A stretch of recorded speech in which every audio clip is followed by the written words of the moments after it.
여호수아서의 말씀을 가지고 이렇게 우로나 좌로나 치우치지 말라라는 제목으로 말씀을 나누도록 하겠습니다.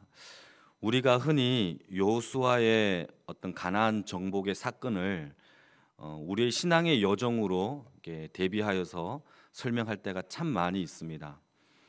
이를테면 출애굽 사건을 예수를 처음 믿는 백성들이 죄와 진노의 자녀에서 애굽의 포로 생활 속에서 출애굽하듯이 죄와 진노의 자녀에서 십자가의 건짐으로 말미암아 하나님의 백성이 되는 사건으로 이해할 때가 많이 있고, 또 광야의 40년의 방황을 그리스도인들이 이 땅을 살아가면서 고난과 역경 속에서 성화, 다시 말해서 하나님의 자녀의 삶의 모습으로 살아가는 모습으로 많이 보고 있다라는 거죠. 또한 요단강을 건너가는 사건을 인생의 죽음으로 비유할 때가 있고, 또 가나안 땅에 들어가는 것을 영원한 천국으로 들어가는 것으로 이해한다라는 것입니다.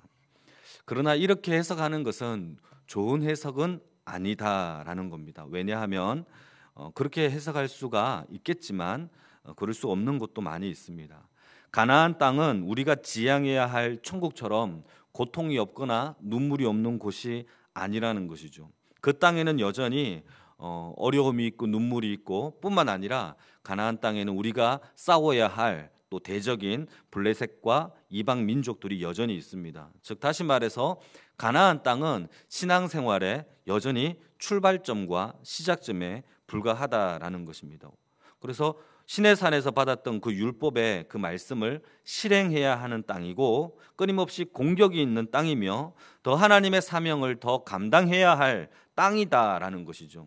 이러한 배경을 이해하고 오늘의 본문을 함께 이해하면 더 쉽게 이해가 될 줄 압니다. 우선 1절 말씀을 같이 한번 보실까요? 1절입니다. 같이 한번 읽겠습니다. 시작. 여호와의 종 모세가 죽은 후에 여호와께서 모세의 수종자 눈의 아들 여호수아에게 말씀하여 이르시되, 여호수아의 시작은요 모세의 죽음으로부터 시작합니다.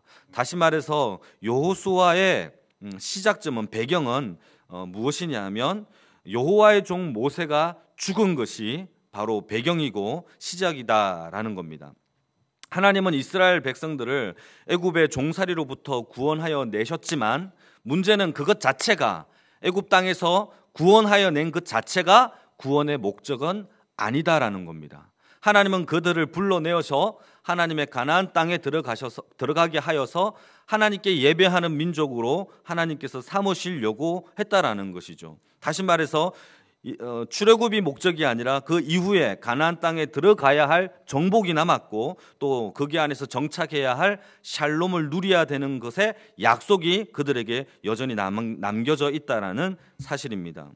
이제 이스라엘 지도자인 모세는 지도자는 40년의 광야의 시간을 거쳐서 이제 드디어 약속의 땅인 가나안 땅을 바라보고 있는 시점에 섰다라는 것이죠. 그 모압 평지에 서게 되었고, 이 시점은 모세가 죽기 그 전의 시점은 이스라엘 백성들에게 있어서 가장 중요한 시점입니다. 왜냐하면 그토록 하나님께서 가나안 땅을 주겠다라고 약속했던 그 약속이 드디어 이루어지는 시점이란 말이죠. 곧 조금 있으면 드디어 하나님이 우리에게 주시고자 했던 그 약속이 우리에게 실현되는, 그토록 기다렸던 약속이 이루어지는 시점에 서 있었다라는 겁니다. 그런데 문제는 오늘 본문의 1절 말씀에 그 중요한 순간에 바로 하나님의 종 모세가, 손석이었고 탁월했던 그 지도자가 죽었다라는 겁니다. 이게 지금 그들의 현실의 문제다라는 것이죠. 여러분, 한 공동체에서 지도자가 죽었다라는 것은, 그 지도자의 교체가 일어난다라는 것은 기대가 되는 순간이기도 하지만 위기의 순간이기도 해요. 이거 아시죠?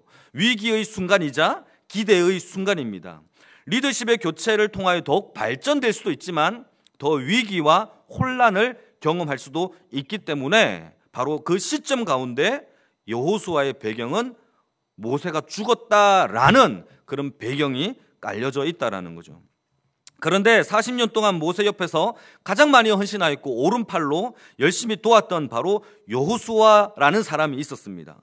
그런데 그에게 자신의 스승인 모세가 죽자 이스라엘 백성 전체를 도맡아서 이끌어야 하는데, 문제는 오늘 본문 말씀을 보게 되면 이 여호수아에게 밀려오는 이 두려움과 걱정과 염려는 우리가 생각했던 것보다도 더 컸던 것 같아요. 그래서 성경의 여러 군데에서 여호수아서 1장 말씀을 보시게 되면 여호수아가 많이 두려워했던 것을 설명하고 있습니다.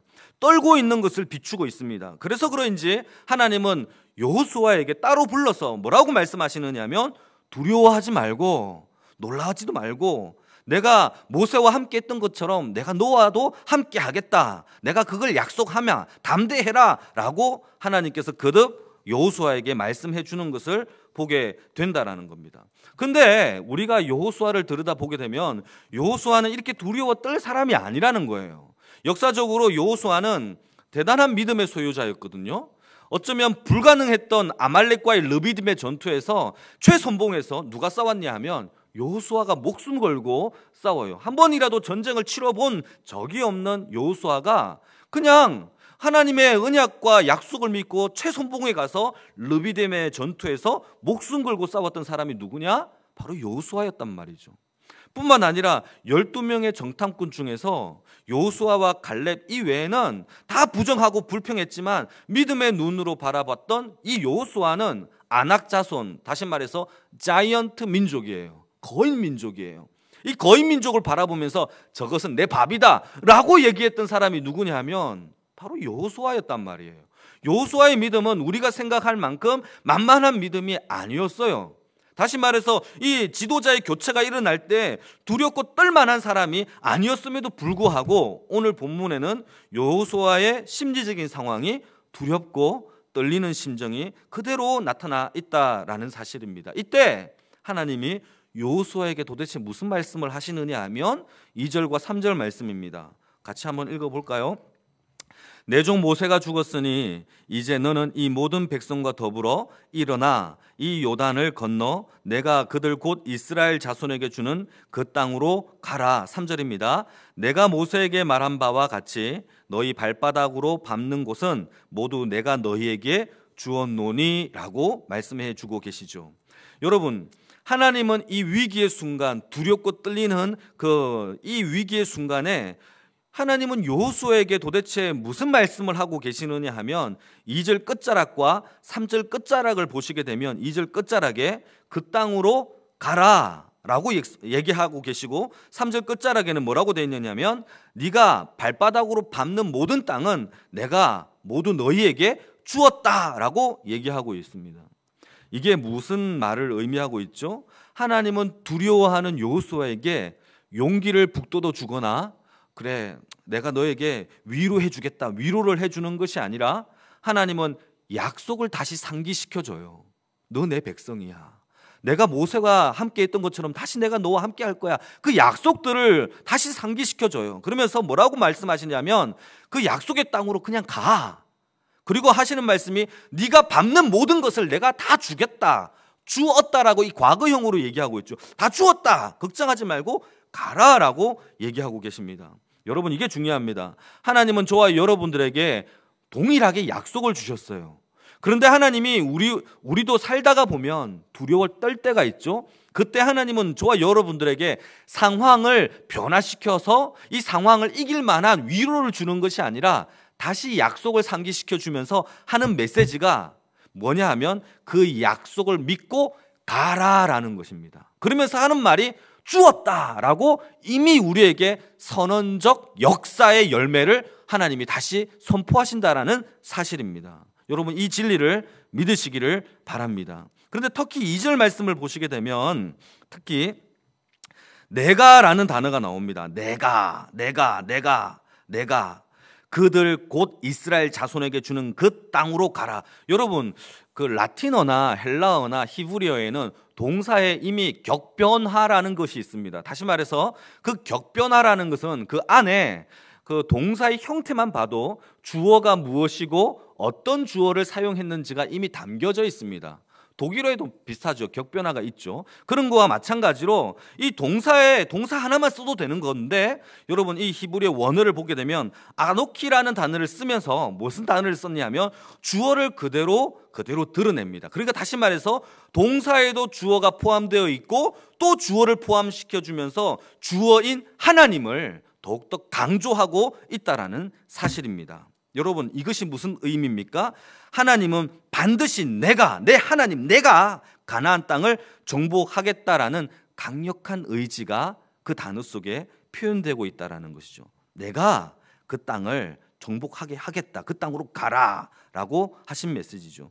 3절 말씀을 보시게 되면 또 놀라운 단어가 있죠. 3절 끝자락에 보게 되면 내가 너희에게 주었노니. 여러분, 이것을 신학적으로 얘기하면 예언적 과거 표현인데요. 예언적 과거, 주었다. 그런데 현상은 그 가나안 땅을 정복하지 못했어요.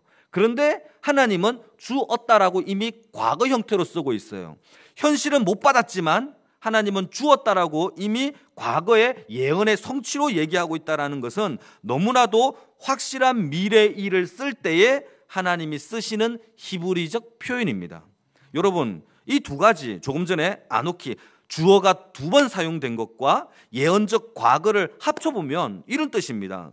내가 반드시 너에게 주었다를 강조하면서 가나안 땅 정복은 너희가 하는 것이 아니라 내가 한다, 하나님이 한다라는 것을 다시 한번 여호수아에게, 두렵고 떠는 그 자에게 하나님이 다시 한번 상기시켜 주고 있다라는 것이죠. 사랑하는 성도 여러분, 우리는 너무나도 하나님의 일을 내 일로 바꾸어서 내가 할 때가 많이 있습니다. 하나님의 것을 이렇게 내 거로 다시 이렇게 가져와서 하나님께 맡겨 드리는 것이 아니라 내가 하려고 하죠. 교회의 부흥은 하나님의 일입니다. 여러분, 교회에 뭐가 어려움이 있으십니까? 재정적으로 어려우십니까? 또 어떤 상황적으로 어려우십니까? 이거를 여러분들이 아무리 머리를 쓰고 아무리 노력해도 해결되지 않습니다. 이건 하나님의 일입니다. 여러분, 이것은 하나님의 일이에요.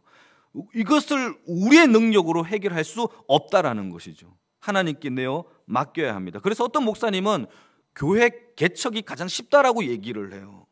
왜냐하면 하나님의 일이기 때문에 아주 쉽죠.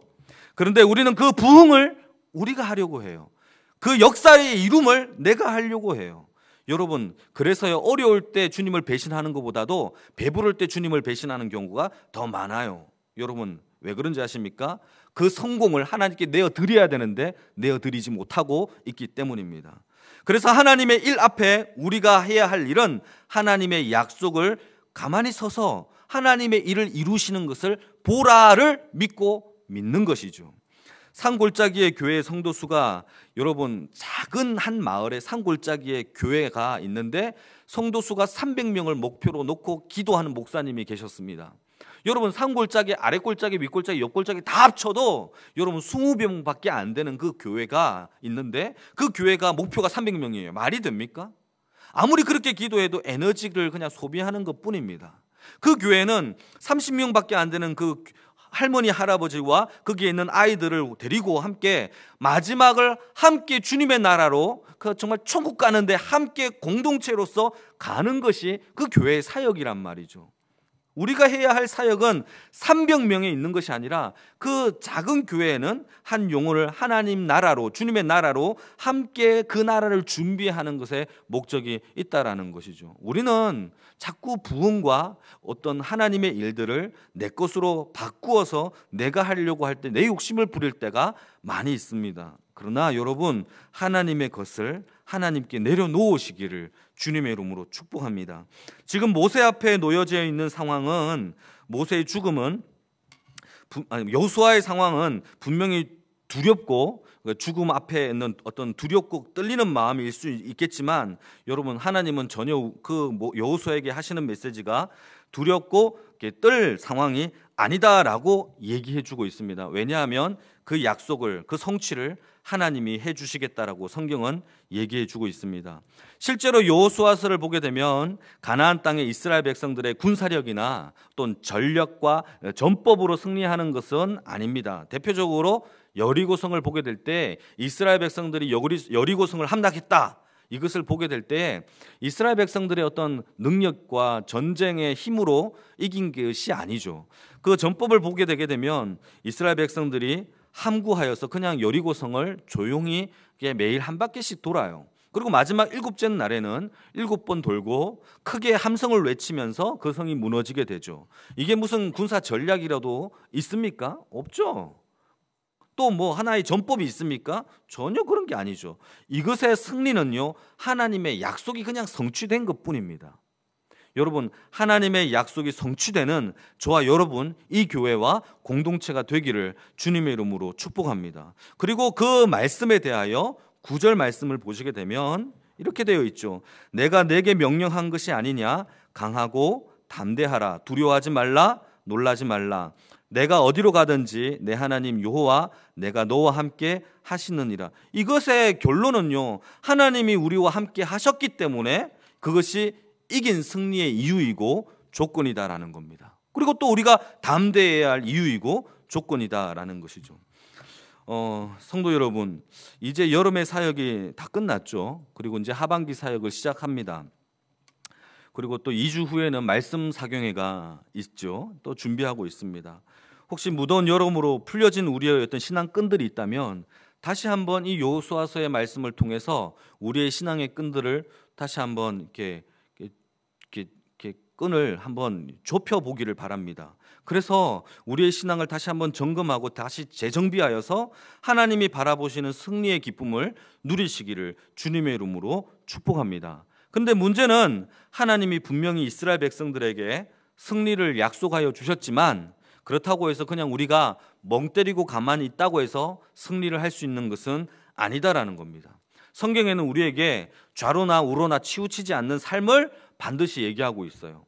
좌로나 우로나 치우치지 않는 삶에 대하여 7절과 8절 말씀에 자세히 드러나 있는데 여러분들한테 한번 질문 던지겠습니다. 7절과 8절 말씀에 똑같은 단어가 두 개가 나와요. 여러분 7절 끝자락을 보시고 8절 끝자락을 보시게 되면 동일하게 어디로 가든지 뭐 하신다고요? 형통하게 하시겠다라고 하나님이 약속을 해주고 계신다라는 겁니다.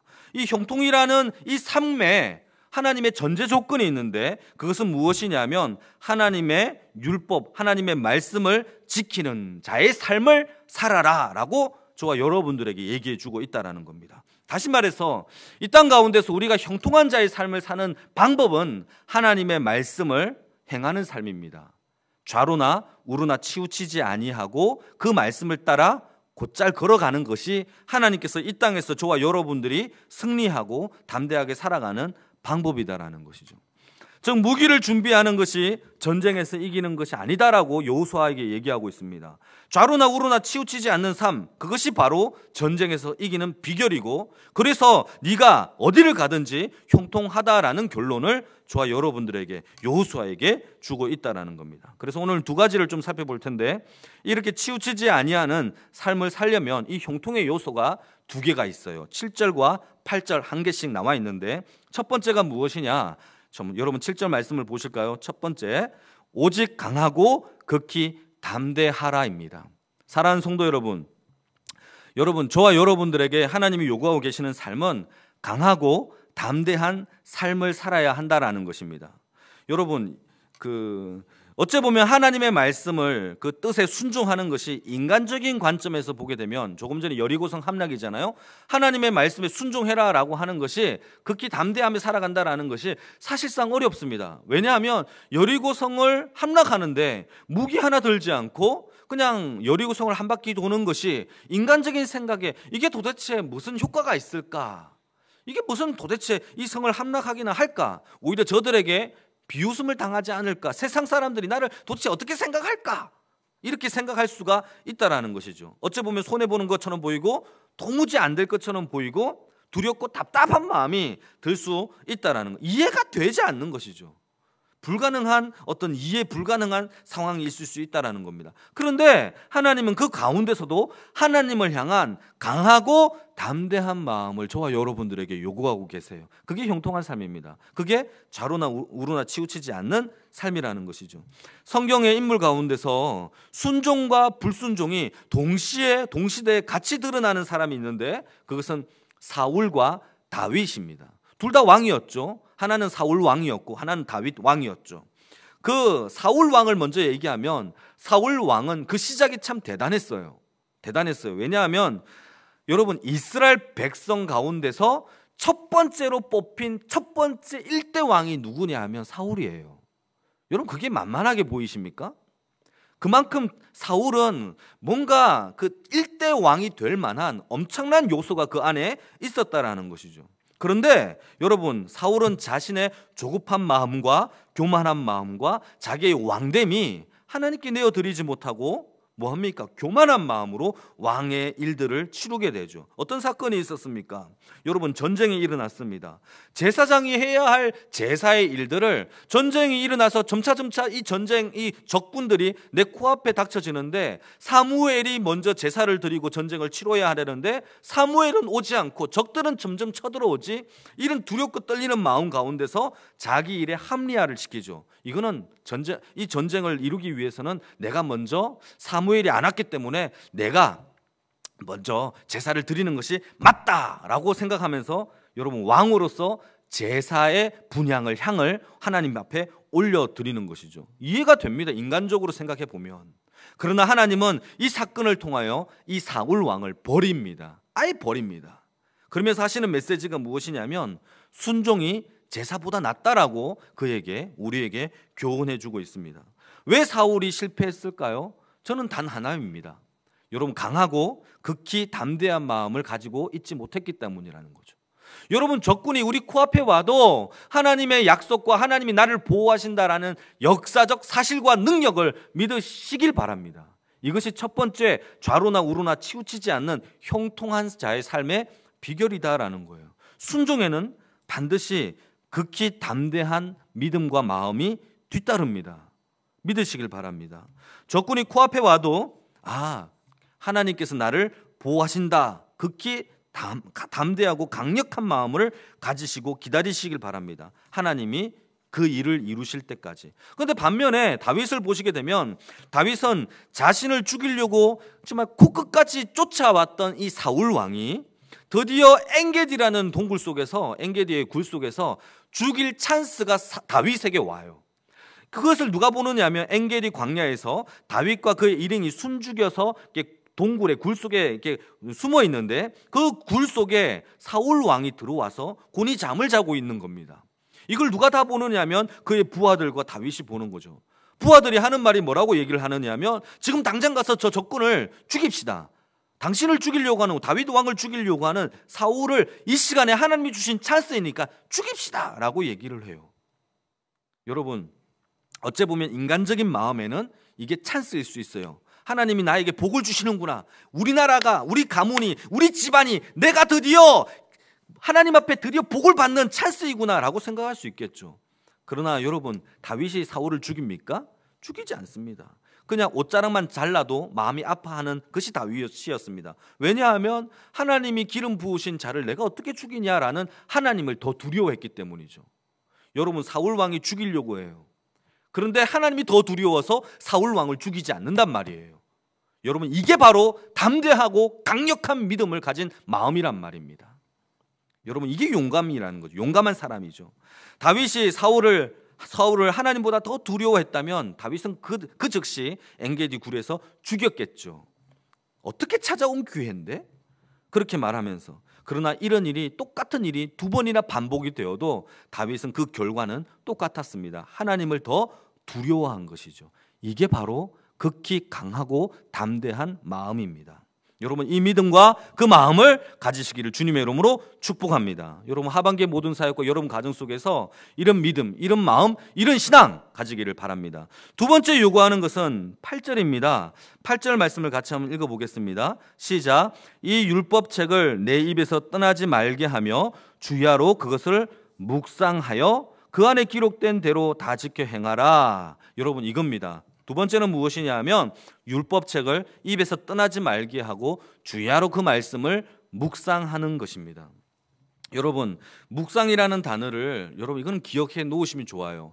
하카라는 단어인데 이 단어는, 원래 단어는 되새김질하다라는 것이고 읊조리다라는 이 두 개의 의미가 있습니다. 읊조리고 되새김질하다라는 겁니다.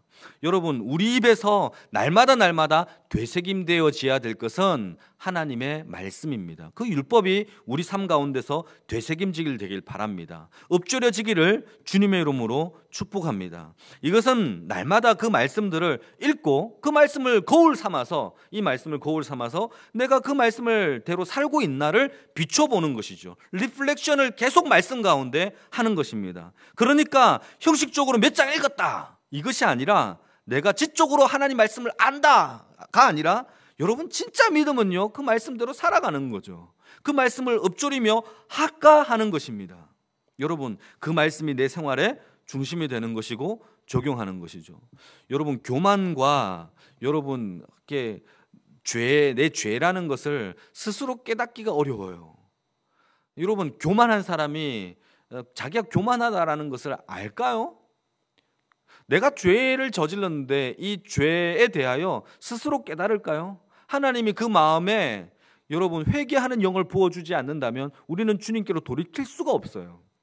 죄와 교만은요, 절대로 마귀적 요소이지 우리 스스로 뉘우쳐서 돌아오는 경우가 없어요. 여러분, 교만한 자가 자기가 교만한 걸 알면 벌써 돌아왔겠죠. 그러나 돌아오지 않습니다. 여러분, 하나님 앞에 우리에게 겸손한 영을 달라라고 하나님의 말씀 앞에 그 말씀을 비추어서 내가 어떤 상태인지를 늘 바라보는 것이 학과 말씀을 묵상하는 자의 삶이다라는 것입니다. 그래서 우리가 남은 여러분 하반기에 2016년도는 이 말씀의 하가가 이루어지기를 주님의 이름으로 축복합니다. 그래서 그 말씀을 날마다 묵상하고 여러분의 가정 속에서 남편과 아내가 그 말씀들을 함께 묵상하고 서로 되새김질하는 그 일들이 가정마다 이루어지기를 주님의 이름으로 축복합니다. 이 두 가지가 있어져야 한다는 것이죠. 사랑하는 성도 여러분, 주님의 더 크신 은혜를 경험하기를 원하십니까? 그렇다면 이 형통의 삶은 좌로나 우로나 좌로나 치우치지 않는 그 말씀 안에서 사는 것입니다. 늘 말씀을 묵상하고 말씀을 깨닫는 대로 강하고 담대한 믿음으로 여러분 적이 내 코앞에 와도 여러분 흔들리지 않는 믿음을 달라라고 기도하면서 여러분 세상을 능히 이길 수 있는 믿음을 달라라고 기도하시길 바랍니다. 하나님은 어찌 보면 복잡한 사람보다 굉장히 단순한 사람을 사랑할 수 있습니다. 하나님의 말씀이 그런가 하여 묵상하고 그 말씀대로 살아가는 거, 그것이 맞나? 이거 논리적으로 아닌 것 같은데? 이렇게 따지는 사람이 아니라 주어진 말씀이 아멘 하며 그 말씀대로 순종하는 단순한 믿음, 심플한 삶, 그것이 오늘 저와 여러분들에게 두렵고 뜨는 그 인생 가운데 주어지는 메시지다라는 겁니다. 여러분, 모세의 후계자인 여호수아는 이제 이스라엘 백성들을 이끌고 이제 전쟁터로 나갑니다. 오늘 1장 이후에는 전쟁터로 나갑니다. 그런데 이 전쟁을 치르기 위해서는 가장 마지막으로 해야 할 요소가 하나 있는데, 그것은 오늘 본문은 아니지만 16절과 18절의 이야기가 펼쳐지죠. 여러분, 16절과 18절입니다. 제가 읽어드리겠습니다. 그들이 여호수아에게 대답하여 이르되 당신이 우리에게 명령하신 것은 우리가 다 행할 것이요 당신이 우리를 보내시는 곳에는 우리가 가리라. 우리는 범사의 모세에게 순종한 것 같이 당신에게 순종하려니와 오직 당신의 하나님 여호와께서 모세와 함께 계시던 것 같이 당신과 함께 계시기를 원하니이다. 누구든지 당신의 명령을 거역하면 당신의 말씀을 순종하지 아니하는 자는 죽임을 당하리니 오직 강하고 담대하소서라고 얘기하는데, 이 이야기는 누가 하느냐 하면 가나안 땅을 정복하기 전에 여러분 가나안 동쪽 편에 점령을 했던 동편에 정착했던 르우벤과 갓과 므낫세 반지파가 이런 얘기를 합니다. 그러면서 여호수아가 이 세 지파죠, 르우벤과 갓과 므낫세 반지파에게 이제 우리가 전쟁터로 나가는데 너희들은 이미 땅을 분배를 받았지만 가나안 땅에 우리가 전쟁을 하게 될 때 너희들도 함께 전쟁에 동참해라 라고 이야기를 하죠. 그때 대답하는 대답이 바로 16절과 17절과 18절입니다. 네, 순종하겠습니다. 당신이 여기를 점령하라고 하면 우리가 여기를 점령하고 저기를 점령하라고 하면 저기를 점령하겠습니다 라고 하는 것이죠. 그들에게 전쟁의 협력을 당부하고 있습니다.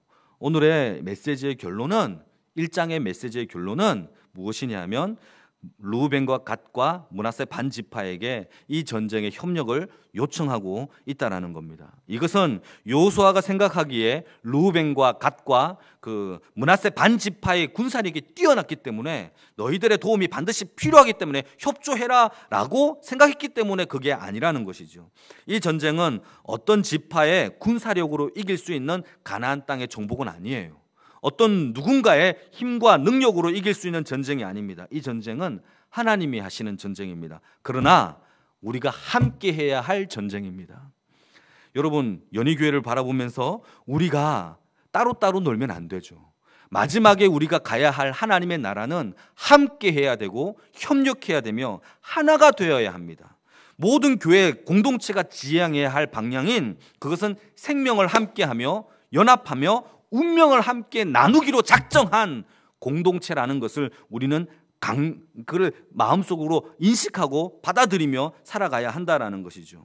이것은 나 혼자 신앙생활을 하는 것이 아니라 이제 함께하며 나만 잘 사는 것이 아니라 약한 자를 돌보고 도와주며 또 격려하며 함께 운명을 함께 했다라는 것을 믿고 함께 공동체로 살아가는 것을 여러분 의미하고 있습니다. 성경은 늘 공동체를 말하고 있죠.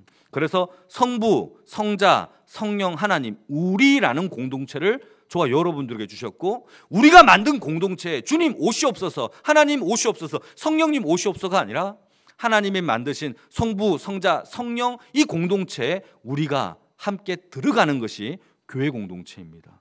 그분이 주인이고 그분이 참된 이 우리의 주인 되시고 또 생명의 근원 되시는 것을 인정하는 것이 바로 우리가 지향해야 할 공동체다라는 것이죠. 그 공동체 안에 우리가 함께하는 것이 연희교회이고 저와 여러분들이라는 것이죠. 전쟁은요 나 혼자 하는 게 아닙니다.